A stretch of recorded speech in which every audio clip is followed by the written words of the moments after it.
Hello, my name is Mark, welcome to my review channel. Today we're going to take a look at the Alcatel 5.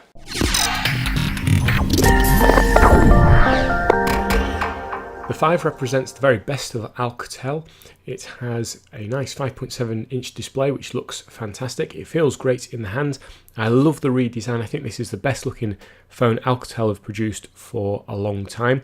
Unfortunately, at the time of review, it was only running Android version 7, and if you go and check for system updates, there's currently none available. I don't know if they're planning to put this on 8 or even 9, which is coming out soon, but hopefully they will update it. It uses a USB Type-C port on the bottom, and you still have the headphone jack on the top. They've bucked the trend on that one. The back is a plastic, but I think it looks really nice. It's actually quite nice to see something that isn't glass. On the back there, you've got a camera, flash, and fingerprint scanner. I love the little metal trim they've put around because it gives it a slightly more premium feel for something that's very much a budget handset.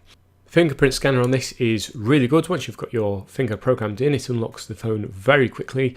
Alternatively, you can use Face Key, which is basically a face unlock, and that also works very quickly. It's great to see this feature on something that's cost less than £200.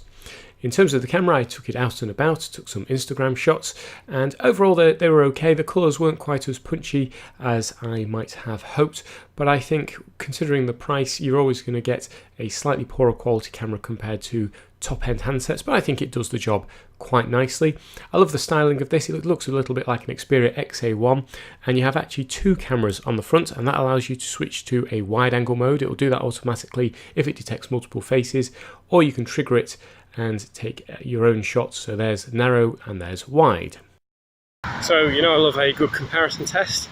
I've got the Alcatel 5 up against the OnePlus 6.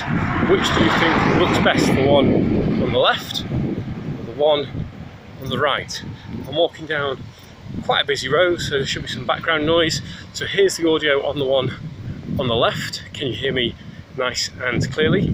And here's the audio on the one on the right. Again, we've got cars about to pass, so you should hear those in the background. So now time for the big reveal. The phone on the left is the Alcatel 5. The phone on the right is the OnePlus 6. That footage was taken using the front-facing camera. Here's some footage taking the rear-facing camera, and if you add a bit of motion, overall I think it does a pretty good job. You can see the autofocus making the video bounce a little bit, but you could quite easily do a little bit of vlogging with this, and it's got some extra features like light trace, and there's also the ability to capture time lapses without any additional apps. So here I am capturing a time lapse, and you'll see in a second over the time-lapse period it does tend to bounce a little bit because of the autofocus, just zooms in and out a little bit, but I think the overall result is really promising. I think it's a great little feature if you want to use this for social media and getting yourself some time lapses or general photos for your Instagram account. It doesn't disappoint in the gaming area either, and even though speakers are on the bottom, they actually don't get easily covered up. This is a really great phone for gaming on. The screen's nice and wide. You can see it's playing Asphalt 9 no problem whatsoever. It's running really slickly. I've really enjoyed playing games on this phone, and Alcatel have actually included a couple a little bit bloatware-y, but there is a Spider-Man game that you can have a little mash on, but you can see it can do both the basic Spider-Man stuff and the more advanced racing games.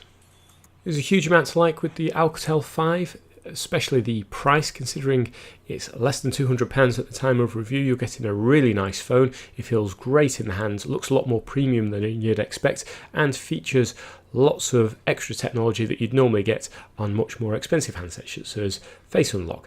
It plays games no problem, streaming no problem, it's good to watch videos on, the screen's lovely. There's really not a lot to dislike about this. Okay, the camera's not going to be the best camera you're going to get, but that's to be expected when you're paying mid-range prices. If you'd like to learn more about this, I will put links in the description below. If you haven't already, please consider subscribing to my channel and hitting that notification button. Thanks for watching, I'll see you next time.